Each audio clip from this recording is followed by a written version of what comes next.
She handed me the divorce papers in front of everyone. The courtroom was packed that morning, and her voice was steady, practiced. Your Honor, I am filing for divorce. We've grown apart. Grown apart? That's what she called it. Just 3 weeks earlier, she'd inherited her grandfather's fortune, $5 million in property and bonds.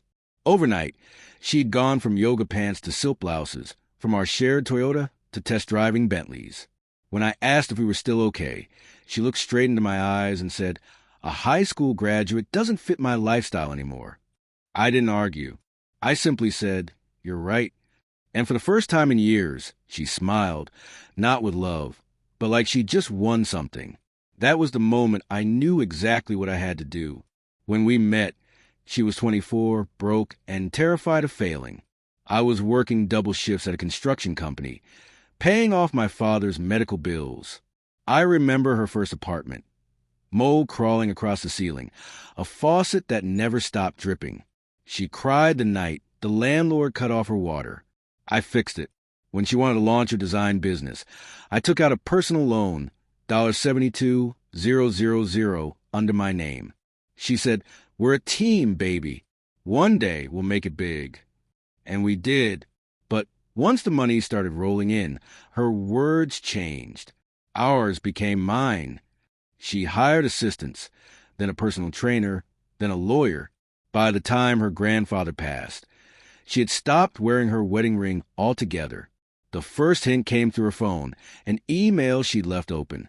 "Can we finalize the prenup revision before the will is read?" The lawyer listed was her mother.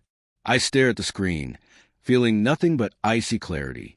Evelyn Marsh, the city's most ruthless divorce attorney, known for turning men into financial ghosts. That night, I watched her rehearse her new life in front of the mirror, the tilt of her head, the way she practiced saying independent. It wasn't sadness I felt. It was a quiet kind of peace, the kind that comes when you finally stop pretending the house isn't already on fire. While she plotted her escape, I began digging. I spent nights combing through her emails, contracts, and her grandfather's trust documents. He was clever. He hadn't just given her $5 million. He tied it to her marital status, buried in the Third Amendment. If the beneficiary initiates a divorce or dissolves the marriage within 5 years of inheritance, all assets revert to the next eligible heir, the spouse. She didn't know, and I didn't tell her. Instead, I quietly scheduled a meeting with her mother. I didn't go in angry. Calm, clean-shaven, wearing the same watch her daughter once mocked me for, I walked into Evelyn's office. "Mr. Marsh?" she said, not yet piecing it together. "Yes," I replied. "Your son-in-law?" She blinked, then a slow, dangerous smile spread across her face. "Tell me everything." For 3 weeks, Evelyn and I built a strategy, precise, surgical. She wasn't helping out of kindness. She despised her daughter's arrogance. "She thinks she's untouchable," Evelyn muttered one night, reviewing the inheritance clause. "She's about to learn what a real Marsh woman looks like." We gathered every piece of evidence, emails, loan records, proof that the business capital came from my credit line, every dollar traceable. On court day, I walked in first. My ex arrived minutes later, radiant, confident, dripping in arrogance and perfume. Then Evelyn entered. My wife froze. "Mom," she whispered. Evelyn didn't glance at her. She placed her files beside me. "He doesn't have to convince me." "You do." The courtroom went silent. Even the judge raised an eyebrow. "Your grandfather's estate was contingent upon marital fidelity and duration," Evelyn said. "By filing this divorce, you forfeit the entire inheritance. Every cent now belongs to your spouse, the man you just called unworthy." She lunged forward, voice trembling. "Mom, you can't. You're supposed to be on my side."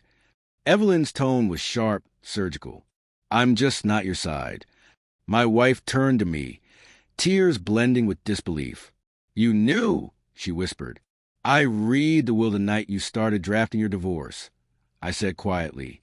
"You were too busy celebrating to notice the clause." Her lawyer, a young associate she'd hired, snapped his briefcase shut and muttered, "We're done here." When the gavel struck, I didn't feel joy. I felt closure. Weeks later, She showed up at my new place. No makeup, no confidence, just raw regret. I made a mistake, she whispered. I nodded. Yes, but not the one you think. She stared. What do you mean? You didn't lose the money because of the will. You lost it because you thought you were above loyalty. Her mother had warned her once. You inherit wealth, not wisdom.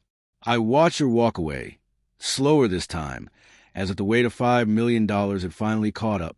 That night, I poured a drink, lifted my glass to the empty room, and murmured, "Here's to the high school graduate." Because sometimes the best revenge isn't taking it all back. It's letting them realize that you were the value all along.